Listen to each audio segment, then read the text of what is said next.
Thailand Cambodia সীমান্ত সংঘাতে ৩২ জন নিহত, যার মধ্যে ২০ জন থাই এবং ১৩ জন কম্বোডিয়ান। ২ লাখেরও বেশি মানুষ ক্ষয়ক্ষতির ভয়ে আশ্রয় শিবিরে চলে এসেছে। থাইল্যান্ডের বিরুদ্ধে ক্লাস্টার বোমা ব্যবহারের অভিযোগ উঠেছে। দুই দেশই একে অপরকে দোষারোপ করছে।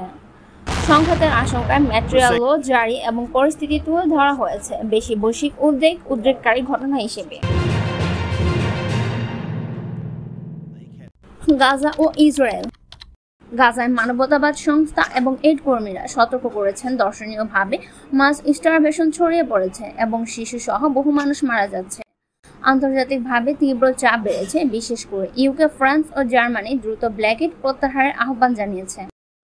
রাষ্ট্রপতি ট্রাম্পের বিশেষ দূত বলেন, গাজার শান্তির আলোচনায় হামাস ঠেকেছে এবং আলোচনায় উল্লেখযোগ্য অগ্রগতি হয়নি।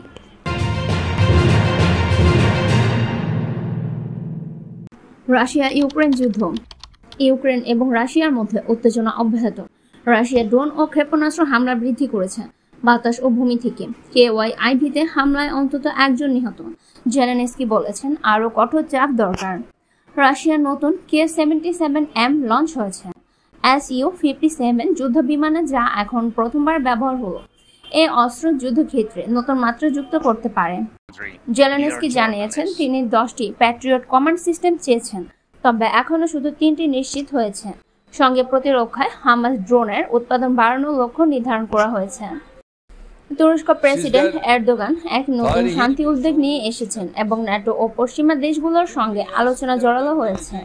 সৌদি ও ইয়েমেনের সীমান্তে তহুতির বিরুদ্ধে মার্কিন যুক্তরাষ্ট্র ও যুক্তরাজ্যের জুন জন্ম এয়ার স্ট্রাইকগুলোতে সংঘর্ষ চলছে।